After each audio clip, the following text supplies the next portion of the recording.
2017 live-action Ghost in a Shell answers the film's central question before the story gets a chance to ask it. Scarlett Johansson walks on screen. She looks human. She moves human. She has the weight and warmth and the specific undeniable presence of a living person. And the moment that registers the film's entire philosophical architecture quietly collapses. Because you cannot spend 90 minutes asking, is she really human? When the audience's eyes have already answered the question. The 1995 original does the opposite, not because Oshii was a better director than Sanders, though that's also true, but because the medium made the question structurally possible in a way that photorealism simply cannot. Ghost in the Shell opens with a body being built. Major Motoko Kusanagi is assembled on screen, piece by piece, layer by layer. A thermoptic suit sprayed over a chassis that will be dressed in synthetic skin and called a person. The sequence is clinical. There's no music designed to make you feel tenderness. Oshii isn't asking you to bond with her, he's asking you to watch a machine being manufactured, and then spend the rest of the film deciding whether that's all she is. The animation holds two truths simultaneously. Motoko moves with grace, thinks with depth, and apparently feels with intensity. She is also clearly, visually, an artifact.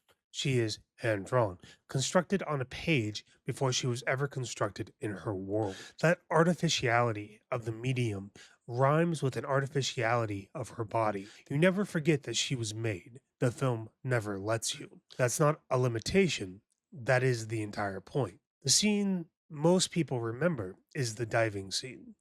Motoko surfaces from a dive, floats on her back in the harbor with Bato, talks about the feeling of being in the water, the way it erases the boundaries of her body, the way she can't be certain at the edges of herself where the machine ends and something else begins, if something even exists at all. It is one of the more genuinely unsettling explorations of consciousness ever committed on any medium, because Oshii shoots it like an ordinary moment. She's not having a breakdown. She's not performing an existential crisis for the audience. She's floating in the harbor and mildly curious about her own nature, the way you might be mildly curious about a word you keep mispronouncing. The animation holds that register without the scene curdling into either tragedy or revelation. A live actor floating in that water would be performing something.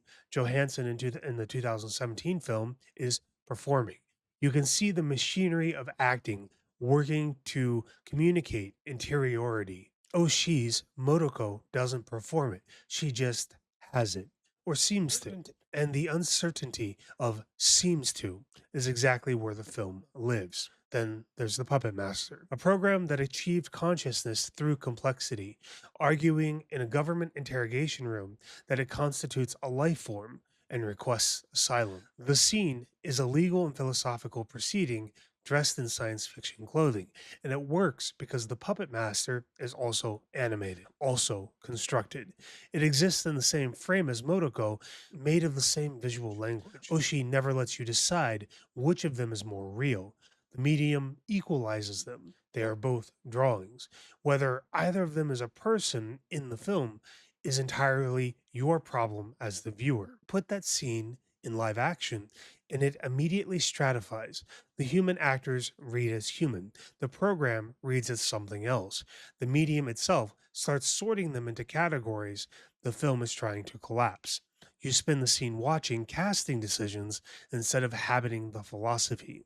The 2017 film makes the Major's question a plot mystery. She spins the film as Mira Killian, a manufactured entity, and the revelation at the end is that she was a person once, a stolen past, with a birth name, a history that was taken from her. The film treats recovered origin as recovered self.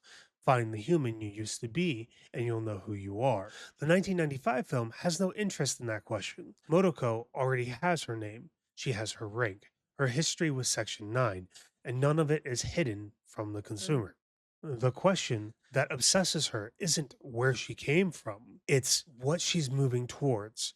The puppet master doesn't offer her a past, it offers her an evolutionary future by merging, by changing, something that has never existed before, and she chooses that path for herself. One film asks, "Who was I in the past?" The other film asks, "What am I becoming?" One treats identity as a thing that was stolen and can be returned.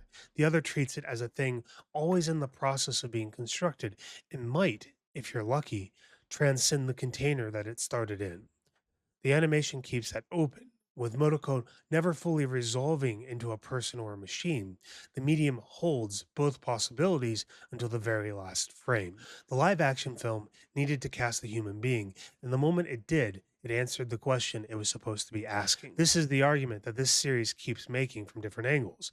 Animation's artificiality isn't a compromise, it is a tool. Here, it's what keeps Motoko's humanity perpetually in question without the medium accidentally answering for her. Ghost in the Shell is a film about whether a constructed thing can be real. It needed to be made in a medium where everything else is also constructed. That's not coincidence, that's part of the craft.